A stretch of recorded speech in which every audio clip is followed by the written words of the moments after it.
Indian ரயில்வேயின் சுற்றுலா ரயில் கோவா மற்றும் ராஜஸ்தான் சிறப்பு உல்லாச யாத்திரை. பச்சையப்பா சில்க்ஸின் தீபாவளி கொண்டாட்டம். பச்சையப்பா சில்க்ஸ், சென்னை, காஞ்சிபுரம், வேலூர், திருவண்ணாமலை. தாரகன், சூரபத்மன், கஜமுகாசுரன் என்று சொல்லக்கூடிய இந்த 3 அசுரர்களுடைய கொடுமைக்கு பயந்து தேவர்களும் முனிவர்களும் சிவபெருமான இடத்துல போய் முறையிடுறாங்க. சூரனை வதம் பண்ண முருகர் தோன்றுற வரைக்கும் நீங்க பேரூர்ல போய் அடைக்கலம் புகுந்துக்கங்கன்னு சொல்லி தேவர்களை எல்லாம் அனுப்பிச்சிடுறார். முருகப்பெருமான் பிறந்துடுறார். இந்த முருகப்பெருமான் பிறந்த செய்திய தேவர்களிடத்திலே நாரத முனிவர் போய் சொல்றார். அந்த தேவர்கள் எல்லாம் முருகப்பெருமான் எப்படியாவது சூரனை அழிக்கணும்னு சொல்லி பேரூர் அருகாமையில வேலே மருத மரங்களாகவும் மலையே முருகனாகவும் இருக்கக்கூடிய ஒரு மலை இருக்கிறதுன்னு சாமி சொல்லிட்டார்.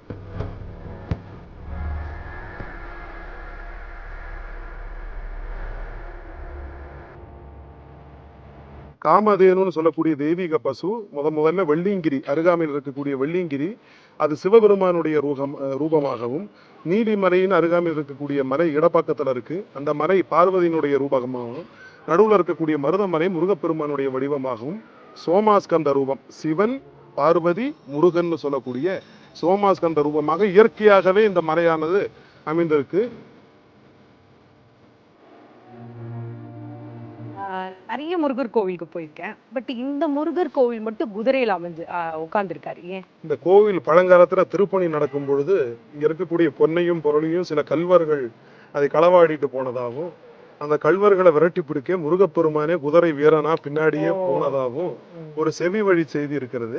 அந்த 3 கல்வர்களையும் பார்த்து நீங்கள் கற்சிலைகளாக ஆக கடவுள்னு முருகப்பெருமான் சபித்ததாகவும், அந்த 3 கற்கள் இன்னைக்கும் அந்த படிப்பாதை ஏறு வரும்பொழுது பார்க்கலாம். 3 நிறங்களாக 3 கல்வர்கள்.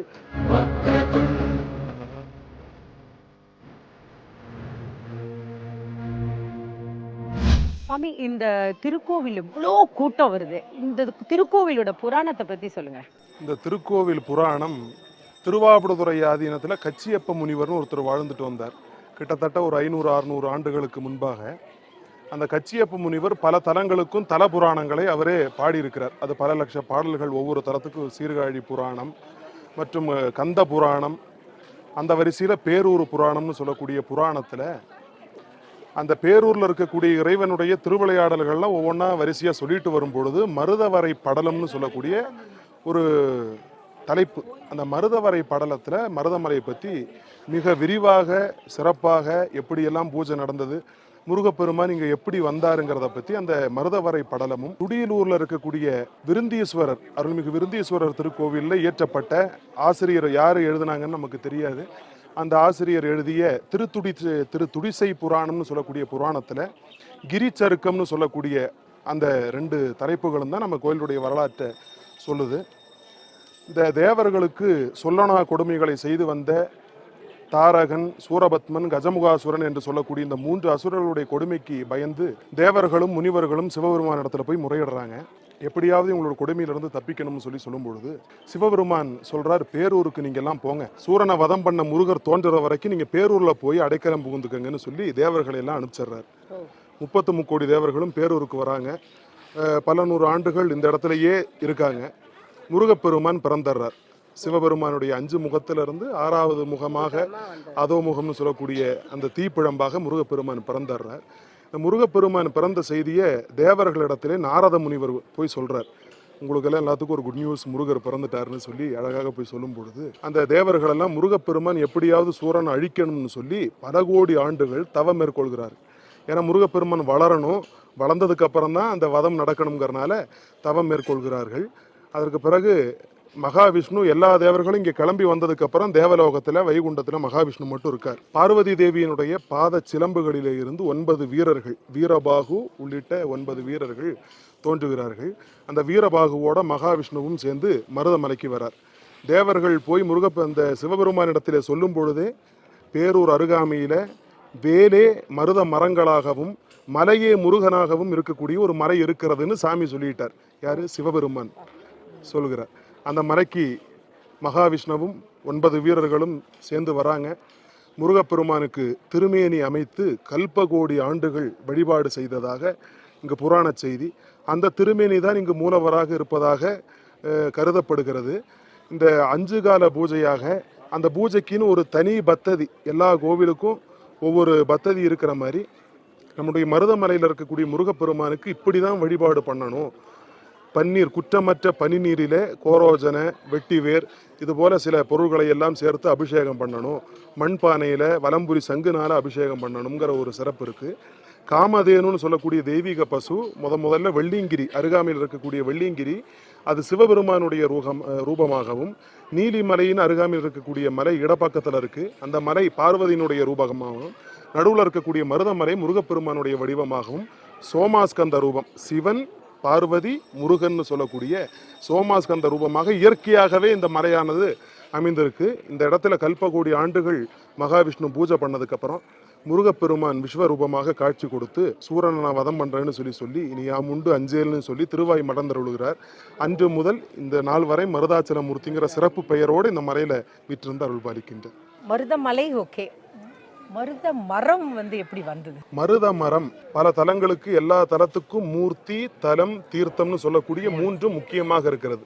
அந்த தலங்கள் தான் சிறப்பு பெற்ற தலங்கள்.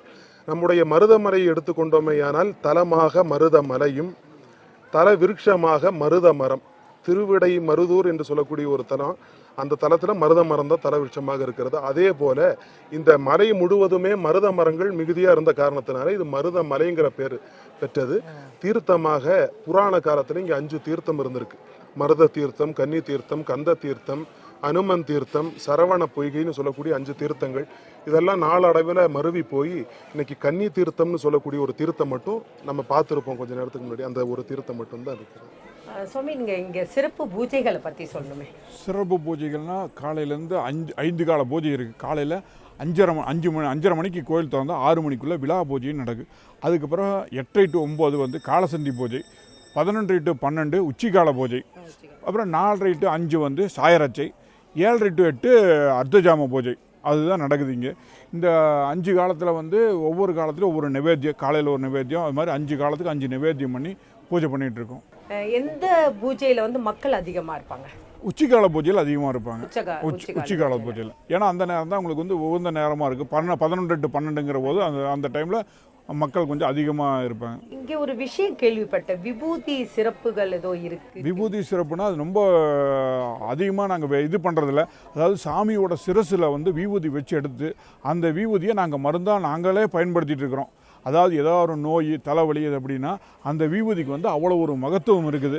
அது அதிகமாக நாங்கள் பப்ளிசிட்டி பண்ணால் அது பப்ளிக் எல்லாம் கேட்குறக்கு ஆரம்பிச்சிடுவான்னு சொல்லிட்டு நாங்கள் அதிகமாக பண்ணல. ரொம்ப முக்கியம், ஒரு தீராத ரொம்ப முடியல அப்படிங்கிற சொல்கிறவங்களுக்கு மட்டும்தான் அதை நாங்கள் கொடுத்துட்ருக்கோம்.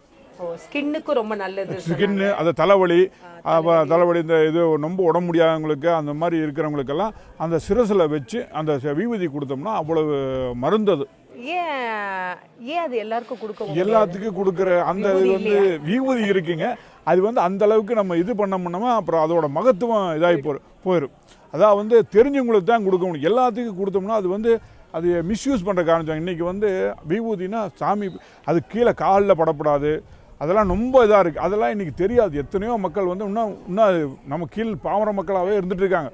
இன்னும் அந்த தட்டி விட்டு போகிறாங்க. அதை பற்றி தெரியறதில்ல. இப்போ இங்கேயே விபூதி வாங்கினா, குங்குமத்தை கையில் வாங்கினா செவுத்தில் போட, அங்கே போட, இங்கே போட்டு, அதெல்லாம் அப்படி செய்யக்கூடாது. அது என்ன, அதுக்கு மகத்துவம் இப்போ நீங்கள் தெரிஞ்சதுனால நீங்கள் கேட்டிங்கன்னா இப்போ உங்களுக்கு நாங்கள் எடுத்து கொடுப்போம். அப்போ அது அந்த விபூதி வைக்கிற போது அந்த பலன் உங்களுக்கு கிடைக்கும். அதுக்காக தான். நிறைய முருகர் கோவிலுக்கு போயிருக்கேன். பட் இந்த முருகர் கோவில் மட்டும் குதிரையில் அமைஞ்சு உட்காந்துருக்காரு. ஏன்? இந்த கோவில் பழங்காலத்தில் திருப்பணி நடக்கும் பொழுது இங்கே இருக்கக்கூடிய பொன்னையும் பொருளையும் சில கல்வர்கள் அதை களவாடிட்டு போனதாகவும், அந்த கல்வர்களை விரட்டி பிடிக்க முருகப்பெருமானே குதிரை வீரனா பின்னாடியே போனதாகவும் ஒரு செவி வழி செய்தி இருக்கிறது. கீழே இடும்பங்கோயில் தரிசனம் பண்ணி கொஞ்சம் மேலே பார்த்தோம்னா குதிரை குழம்புன்னு சொல்லக்கூடிய ஒரு சன்னதி, அந்த பாறையின் மேலே முருகப்பெருமான் சென்ற அந்த குதிரையினுடைய பாத சுவடுகள் இன்னைக்கும் இருக்கிறதா சொல்லுவாங்க. அந்த 3 கல்வர்களையும் பார்த்து நீங்கள் கற்சிலைகளாக ஆக கடவீர்னு முருகப்பெருமான் சபித்ததாகவும், அந்த 3 கற்கள் இன்னைக்கும் அந்த படிப்பாதை ஏறு வரும்பொழுது பார்க்கலாம். 3 நிறங்களாக 3 கல்வர்கள் கல்லாம் மாறின செய்தி மருதமலையில் இருக்கின்றது. இங்க பெருமாள் சன்னதி, அதோட பெருமை. அதாவது மலையினுடைய பேர் புராணங்கள்ல மருத மால்வரை, மருத குன்று, மருத ஓங்கல், காமற்பிறங்கு என்ற பல பெயர்கள் இருக்கு.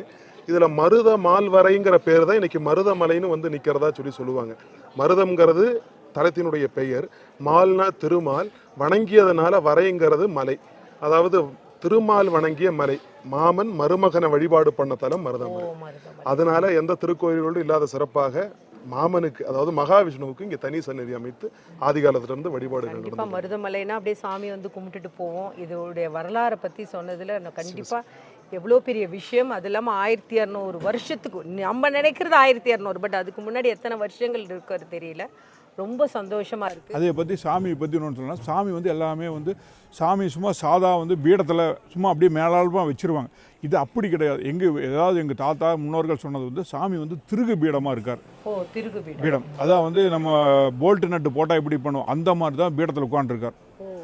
அந்த மாதிரி அமைப்பு வந்து எங்கேயுமே கிடையாது. அதாவது இவங்க எங்களுக்கு தாத்தாக்கள் சொன்ன நாங்கள் இன்னும் அது, ஆனால் நாங்கள் பார்த்ததில் இன்னும் பரம்பரையாக அது அப்படியே தான் சொல்லியிருக்காங்க. பெரியவங்க சொன்ன காலத்துலேருந்து அது அப்படியே தான் வந்துட்டு. சாமி வந்து எடுக்கிறன்னா திருகு மாதிரி எதை எடுக்கணும், அந்த மாதிரி திருகு மாதிரி தான் எடுக்கணும். மித்த சாமியெல்லாம் பிரதிஷ்டை பண்ணால் சாமி எடுத்து அப்படியே வச்சிடலாம். அது அப்படி வைக்க முடியாது. ரொம்ப ரொம்ப ரொம்ப ரொம்ப சந்தோஷம். ரொம்ப கண்டிப்பாக எல்லாம் மருதமலைக்கு வரணும். எவ்வளோ பெரிய விஷயங்கள்லாம் வந்து இந்தியா கிளிட்ஸ் மூலியமாக தெரிஞ்சதில் ரொம்ப சந்தோஷம்.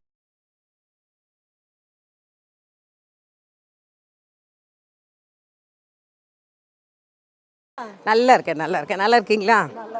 சாமி கும்பிடும் போது படியை பார்த்தோம். ஐயோ இவ்வளோ படி ஏறணுமான்னு பார்த்தேன். ஏன்னா இந்த சந்திரமுகியில் ஆடி ஆடி முட்டி போயிடுச்சு. அப்புறம் ஐயோ ஏறணும், ஆனால் ஏறும் போது தெரியல எப்படி ஏறணும்னு. ஆனால் பார்த்த உடனே காலங்கத்தால் ஃப்ளைட் இல்லை, காலையில் 3 மணி ஃப்ளைட் ஏறணும்னு அப்படியே தூக்கம் சொக்கிட்டு இருந்தது. இங்கே பார்த்தோன்னே நான் அது ஒரு புத்துணர்ச்சியாக இருக்குது, ரொம்ப சந்தோஷமாக இருக்குது. மாஸ்டர் ரொம்ப மகிழ்ச்சி மாஸ்டர். தமிழ் கடவுள் முருகனை வந்து உங்கள் கூட சேர்ந்து நானும் பார்த்தது சந்தோஷம். நான் மட்டும் பார்க்க போகிறதில்ல, ஒட்டுமொத்த மக்களும் இந்தியா கிளிட்ஸ் வியூவர்ஸ் அனைவருமே பார்க்க போகிறாங்க. நிறைய விஷயங்களை நம்ம தெரிஞ்சுக்கிட்டோம். எனக்கு இதுதான் ஃபஸ்ட் டைம் கோயிலுக்கு வருது. பட் அதாவது இந்த கோயிலுக்கு வருது இதுதான் ஃபஸ்ட் டைம். நிறைய விஷயங்கள் நம்ம எக்ஸ்ப்ளோர் பண்ணியிருக்கிறோம். அந்த சுவாமிகிட்ட நீங்கள் உரையாடின விஷயமா இருந்தாலும் சரி, ரொம்ப ரொம்ப பயனுள்ள விஷயமா இருந்துச்சு. எங்களை இங்கே கூப்பிட்டு இந்த நிறைய விஷயங்கள் நீங்கள் சுற்றி காமிச்சதுக்கு ரொம்ப ரொம்ப நன்றி. ரொம்ப நன்றி. எனக்கும் ஃபஸ்ட்டு இந்தியா கிளிட்ஸ்க்கு தான் நான் தேங்க்ஸ் சொல்லணும். எனக்கு சொன்ன உடனே சிகிந்தர் சொன்ன உடனே நான் வந்து கண்டிப்பாக கோவில்னா எடுக்கணும். ஏன்னா நம்மளுடைய என்ன விஷயங்கள் நம்மளுக்கு கடவுளை வந்து நம்ம வந்து பறக்கிறது ரொம்ப நல்ல விஷயம். நம்ம கடவுளை பற்றி சொல்கிறது, அது இல்லாமல் அவங்க 2 குருக்கள் வந்து ரொம்ப அழகாக சொல்லியிருந்தாங்க. அதே வந்து சிலுத்திருச்சு. மருதமலையில் இவ்வளோ கதைகள் இருக்கா அப்படின்னு சொல்லும்போது ரொம்ப சந்தோஷமாக இருக்குது. கண்டிப்பாக அடுத்த கோவில் ஒரு புதுமையான ஒரு கோவிலை பார்க்கலாம். நெக்ஸ்ட் கோயிலில் சந்திப்போம். கண்டிப்பாக நேயர்களுக்கும் ஒரு பாய் சொல்லியிருக்கேன். பாய். Thank you so much. கண்டிப்பாக மருதமலைக்கு எல்லாரும், குழந்தை இல்லாதவங்களும், மாங்கல்யம் என்ன விஷயமா இருந்தாலும் வந்து ப்ரே பண்ணுங்க, எல்லாமே நல்லபடியாக நடக்கும். இந்தியன் ரயில்வேயின் சுற்றுலா ரயில் கோவா மற்றும் ராஜஸ்தான் சிறப்பு உல்லாச யாத்திரை. பச்சையப்பா சில்க்ஸின் தீபாவளி கொண்டாட்டம். பச்சையப்பா சில்க்ஸ், சென்னை, காஞ்சிபுரம், வேலூர், திருவண்ணாமலை.